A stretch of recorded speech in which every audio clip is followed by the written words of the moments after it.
তাফসীরে দুররে মনসুরের মধ্যে ইরশাদ করতেছেন, এটাও কিন্তু হাদিস শরীফ,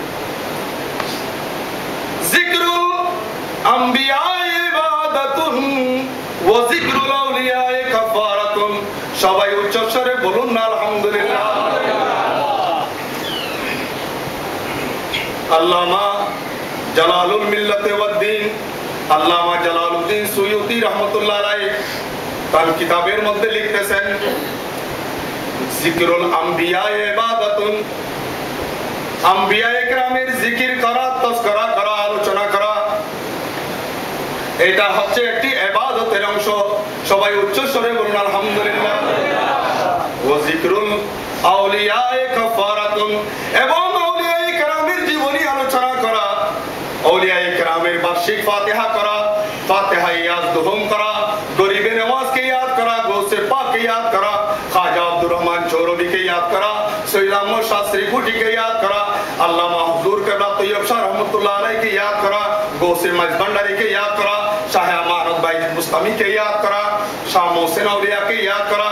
এইভাবে সারা বিশ্বের আনাচে কানাচে যত আউলিয়ায়ে কেরামগণ আছেন সবাইকে ইয়াদ করা হচ্ছে আমি আর আপনার মতো গুনাহগার বান্দাদের গুনাহের কাফারা। সবাই বলেন আলহামদুলিল্লাহ।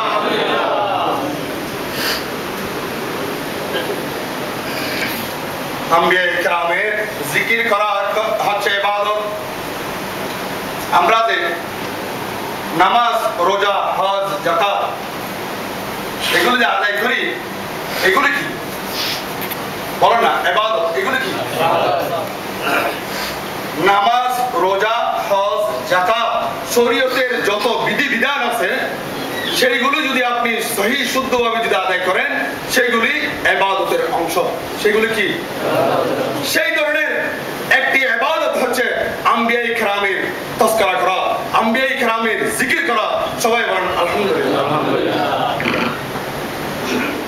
কোরআনে কারীমের মধ্যে, কোরআনে কারীম ফরকি ইবাদত, কোরআনে কারীম তেলাওয়াত করা, সেই কোরআনে কারীমের মধ্যে ৬৬৬৬টি আয়াত রয়েছে। ৬৬৬৬টি আয়াত রয়েছে। সেই ৬৬৬৬টি আয়াতের মধ্যে সবেমাত্র ৫০০টি আয়াত হচ্ছে শরীয়তের বিধিবিধানের কথা বলেছেন আল্লাহ পাক জাল্লা শানহু। সবাই বলেন আলহামদুলিল্লাহ।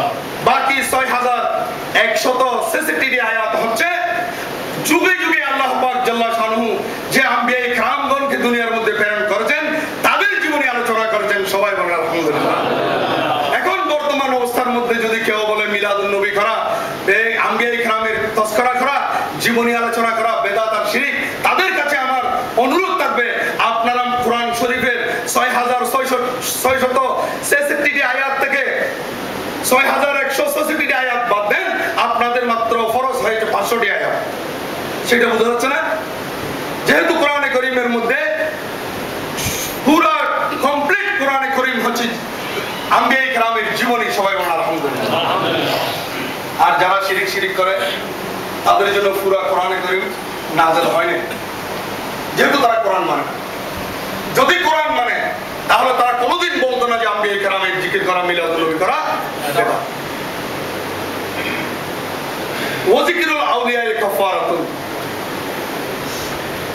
আউলিয়ায়ে কেরামের জিকির করা, তাযকিরা করা, জীবনী আলোচনা করা আমার মতো আপনার মতো গুনাহগার বান্দাদের জন্য একটি নিয়ামত দিয়েছেন।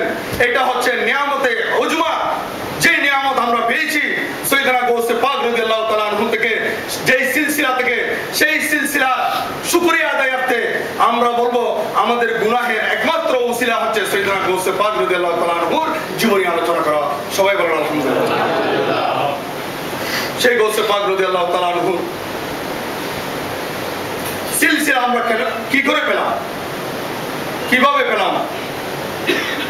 আমরা অতি সহজে আমরা এই সিলসিলার অন্তর্ভুক্ত হয়ে গিয়েছি, কিন্তু আমরা কোনোদিন ভাবি নাই এই সিলসিলার সম্পর্ক কোথায়। আমি এখন মুসাফায়ুদ্দিন একটি কথা বলেছি, সেখানে আমি বলেছি তরিকতের যারা মাশায়েখ কেরাম রয়েছে যারা বর্তমান যুগের পীর, পীরগিরি করার জন্য, বায়াত করার জন্য, সিলসিলা করার জন্য, তরিকতের সবক দেওয়ার জন্য শানে হাবিবুর রহমান একটি কিতাবের মধ্যে বলতেছেন 4টি উপযুক্ত। আপনারা নোট করুন। সৈয়দনা গৌসে পাক রাদিয়াল্লাহু তাআলা আনহুকে জিজ্ঞাসা করা হলো, হুজুর আপনি তো ইহকাল থেকে পর্দা করবেন, একদিন ইন্তেকাল করবেন, আমাদের থেকে পর্দা করবেন, তখন এই সিলসিলা যখন কিয়ামত পর্যন্ত আপনি বলছেন যে জারি থাকবে, সেই সিলসিলা যারা প্রতিনিধিত্ব করবে, সঠিক প্রতিনিধিত্ব যারা করবে, তাদেরকে আমরা কিভাবে চিনব?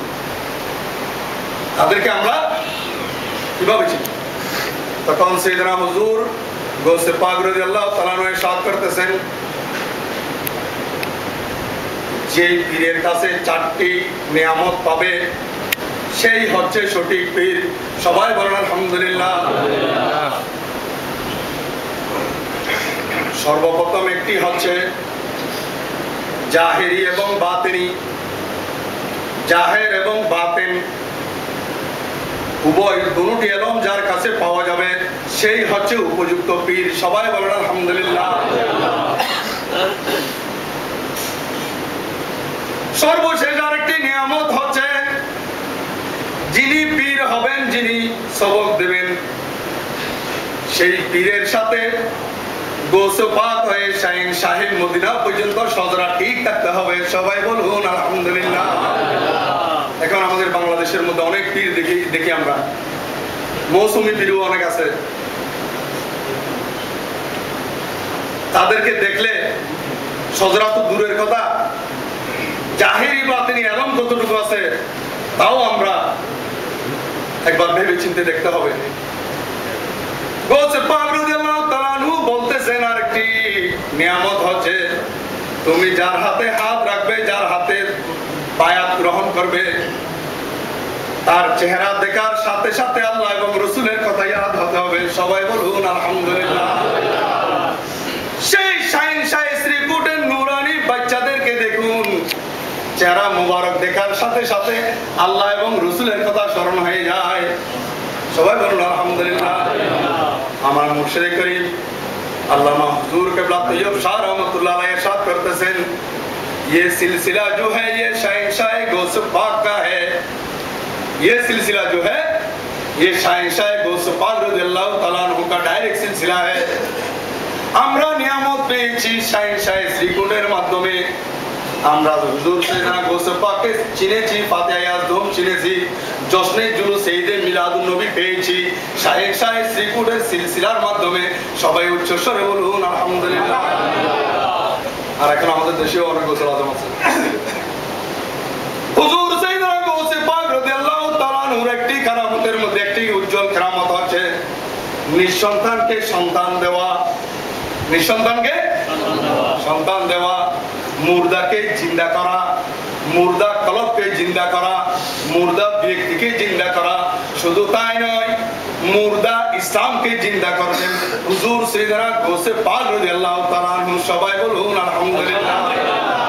আর এখন ইসলাম তো জিন্দা করা দূরের কথা, ঘরের মধ্যে নিজের বিবিকেও সন্তান দিতে পারছেন না গোসলা। কত আফসোস। চাঁদাবাজি দেখেছি, সন্ত্রাসী দেখেছি, আমাদের দেশের মধ্যে লুটপাট দেখেছি, নির্যাতন দেখেছি, জুলুম দেখেছি, শরীয়ত তরিকতকে নিয়ে চিনিমিনি খেলতে সর্বপ্রথম আমরা দেখতেছি।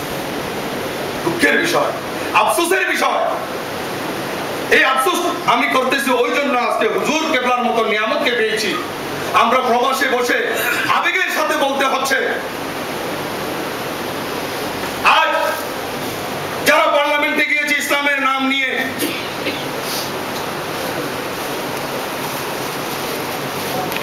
তাদেরকে দেখুন তারা কিভাবে পার্লামেন্টে গেল। আজ যদি আমরা আহলে সুন্নাত ওয়াল জামাতের যারা অনুসারী, যারা আমরা আহলে সুন্নাত ওয়াল জামাতের খেদমত করছি, আমাদের মাশায়েখ কেরাম, আমাদের উলামায়ে আহলে সুন্নাত যদি একটি প্ল্যাটফর্মে আসতে পারে, আমি কসম করে বলতে পারবো আমাদের এক ফোঁটা গামে এলম তাদের কাছে আমাদের এক ফোঁটা ঘামে এলম তাদের কাছে নাই, কিন্তু তারা পার্লামেন্টে চলে গেছে। কোন সুযোগে?